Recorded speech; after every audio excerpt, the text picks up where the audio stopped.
జై అనుభవానంద సద్గురు ప్రభు మహారాజుకు జై. జై అభయానంద సద్గురు ప్రభు మహారాజుకు జై.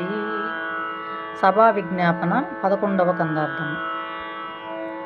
అప్ప కవి అజ్యాంధ్రము లొప్పగు మాగాది కావ్య ముగజదివి కృతిన్ తప్పని కవులకు సమముగా తప్పులు లేకుండా జప్ప తరమౌన కృతిని ఊహను చేస్తి మరి నేని కృతిని గొప్ప పక్షులతోటి కొదువ పక్షులు సాటే కుప్పారా వీటిని కూడ్యాడేటందుకు తరమౌన కృతిని ఊహను చేస్తి మరి నేని కృతిని.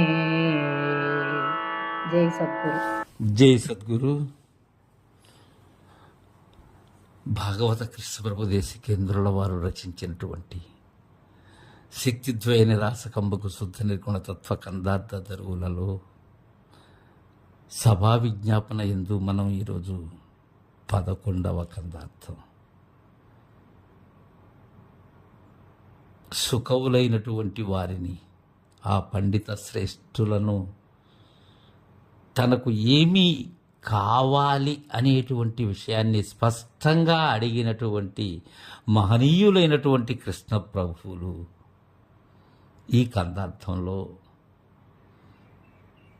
తన నిరహంకారమైనటువంటి విధానాన్ని తెలియచేస్తూ ఉన్నారు. ఆ సదస్సులో ఆ నిజమెరిగినటువంటి మహనీయుల ఎదుట తాను ఎంతో గొప్పవారైనప్పటికీ కూడా, సమస్త విషయములను ఆ ఉపాసన పట్టినటువంటి వారైనప్పటికీ కూడా, పుంగవ శ్రేష్ఠులైనప్పటికీ కూడా ఎంత నిరహంకారాన్ని ప్రదర్శిస్తూ ఉన్నారు అంటే, ఇది కృష్ణ ప్రభువులలో మనం దర్శించి ఆచరించవలసినటువంటి విధానం. ఏదో కొద్దిగా తెలిసినంతనే నాకన్నా తెలిసిన వారు అనేటువంటి ఆ మిడిమిడి జ్ఞానపు ముచ్చట్లు ఏవైతే ఉన్నావో అవి కట్టి పెట్టాలి. ఒదిగి ఉండటం తెలుసుకోవాలి. అహంకారంతో అంతా నాకు తెలుసు అనేటువంటి భావనతో ఉన్నట్లయితే అది తనకే ప్రమాదం. తనకు తెలిసినటువంటి జ్ఞానం అనేటువంటి కాష్టంతో తన్ను తనే తగలబెట్టుకొని ఎందుకు కొరగాని వాడైపోతాడు. ఇక్కడ ఏం చెప్తున్నారంటే, కృష్ణ ప్రభువులు తన తరము కాదు అంటున్నారు.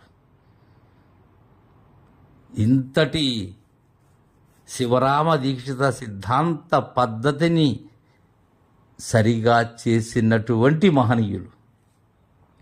అయలారా, అప్పకవి ఆధ్యాంధ్రము లొప్పగు మాఘాది కావ్య ముగిజదివి కృతిన్ తప్పని కవులకు సమముగా తప్పులు లేకుండా చెప్ప తరమౌన కృతిని ఊహను చేస్తి మరి నేను ఈ కృతిని మద్గురుదేవులైన సీతారామస్వాముల వారి దయతో నా ఊహతో చేశానయ్యా. ఇది సరైనటువంటి తీర్పు మాట. భావాతీతమైనటువంటిది.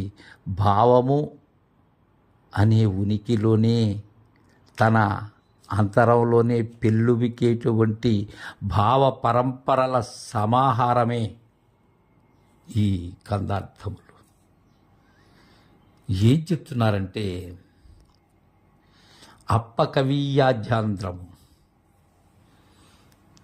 ఈ అప్పకవి అనేటువంటి వారు తెలుగు మొట్టమొదటి లాక్షణిక కవి. మొట్టమొదటి లాక్షణిక కవి అని ఎందుకంటున్నానంటే, ఆంధ్ర శబ్ద చింతామణి, ఈ చందో గ్రంథము ఏదైతే ఉన్నదో అది రచించినటువంటి వారు. మనకు ఆదికవి అయినటువంటి నన్నయ దీనికి శ్రీకారం చుట్టినటువంటి వారు. తెలంగాణ మహబూబ్నగర్ జిల్లా నాటి కల్వకుర్తి తాలూకా కాకునూని అగ్రహారం. ఆ కాకునూరి అగ్రహారమే వీరి జన్మస్థలం, అప్పకవి గారిది. ఆ అప్పకవి గారితో పాటు అనేకులైనటువంటి వారు లాక్షణిక గ్రంథాలు ఆంధ్రములు అంటే తెలుగులో చేశారు. అందుకే అప్పకవి యాజ్యాంధ్రము, అప్పకవి మొదలుగా కలిగినటువంటి ఆంధ్ర లాక్షణిక గ్రంథాలు, ఇంకా ఒప్పగు మాఘాది కావ్య ముగిజదివి కృతిం తప్పని కవులకు. అంటే మనకు సంస్కృతంలో పంచకావ్యాలు చెప్తారు, ఇక్కడ మాఘాది కావ్యము అంటున్నారు కృష్ణప్రభు దేశికేంద్రుల వారు.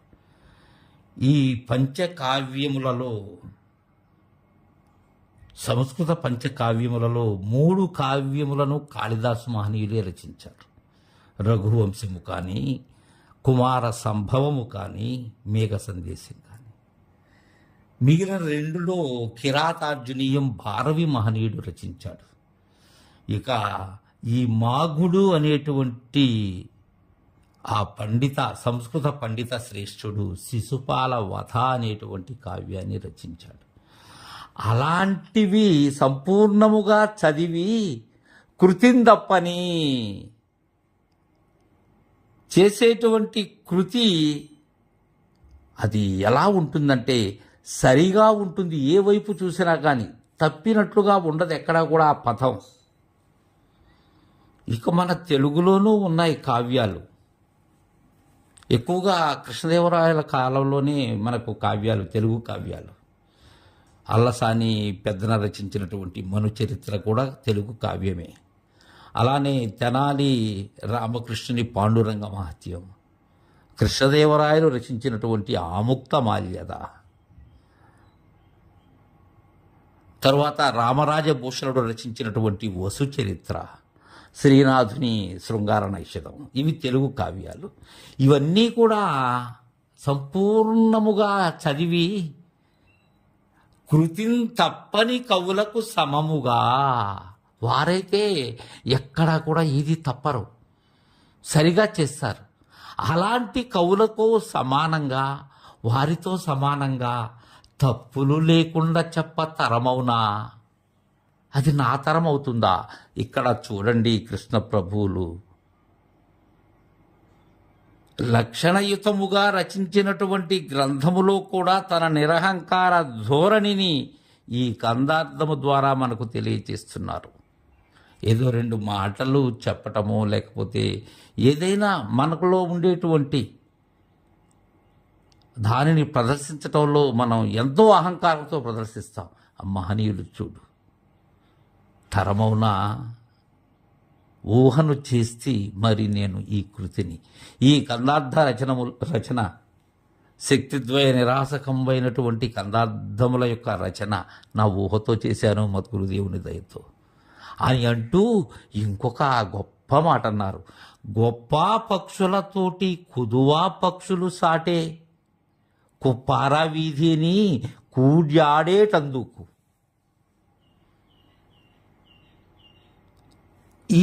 ఇప్పటి వరకు చెప్పినటువంటి అప్పకవి మొదలుగా కలిగినటువంటి ఆంధ్ర భాషల్లో లాక్షణిక గ్రంథాలు, ఛందోబద్ధమైనటువంటి వ్యాకరణ గ్రంథములు రచించినటువంటి మహనీయులు. అలానే సంస్కృతములలో, తెలుగులో కావ్యములు రచించినటువంటి ఆ మహనీయులైనటువంటి కవి పొంగవులు. వారు ఎలాంటి వారు? గొప్ప పక్షులు. ఈ హంసలు, గండభేరుండములు అంటే అవి ఈ ఆకాశమును కూడా మీరి గ్రహాంతరములలో విహరించేటువంటి ఆ సత్తువ వాటికున్నది. కానరాని దగ్గర పయనించి కానరాని దానిని దర్శించేటువంటి పక్షులవి. మరి కొదువ పక్షులు, ఈ చిన్న చిన్న పిచ్చుకలు, చిలుకలు, గోరింకలు, కోయిలలు ఇవన్నీ ఎక్కడుంటాయి? ఒక ఆవరణంలో ఉంటాయి ఇవి. వాటి అంత ఎత్తుకు ఇవి ఎదిగేందుకు వీటిలో ఆ శక్తి లేదు. వాటితో పాటు ఆడుకునేందుకు వీటికి ఎలా వీలవుతుంది? గొప్ప పక్షులతో కూడి ఆడేందుకు వీటికి వీలు కాదయ్యా. అలా మహనీయులైనటువంటి వారు తనను తాను కొదువ పక్షితో పోల్చుకుంటూ ఉన్నాడు. అయినా కొదువ పక్షులు కూడా తక్కువేమీ కాదు.